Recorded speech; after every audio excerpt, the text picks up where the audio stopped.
Yes રીવા, એ short particular short વિશે, કારણ કે મને યાદ છે કે આપણે એ સીન સૌથી પહેલાં જોયો હતો, તે બતાવ્યો હતો. એ કેવી રીતે શૂટ થયો, તમારી મેમરીઝ? એટલે એ જ હતું કે અમે લોકો ક્યાંક ને ક્યાંક સ્ક્રિપ્ટ જ્યારે પહેલી વાર વાંચી હતી ને ત્યારે મારા મગજમાં આવો જ હતો સીન કે મૂવિંગ હશે આમ.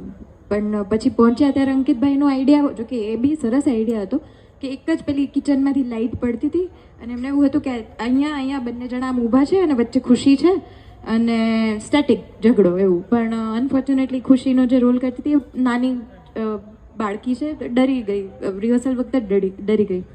વધારે પછી એને ટ્રોમેટાઇઝ કરવાનો અર્થ નહોતો એમ શૂટિંગ માટે ખાલી. અને પછી અમે લોકો, અને ત્યારે મારે ને કરણને એટલું ઘરોબો નહોતો એકબીજા જોડે. એટલે આપણું કેવું હોય કે ટ્યુનિંગ, તમે ફાઇન ટ્યુનિંગ કરો એક્ટર્સ જોડે, જ્યારે તમે વધારે ટાઈમ સ્પેન્ડ થાય ને તો તમને તમારી ફ્રીક્વન્સીઝ મેચ થાય એમ. એ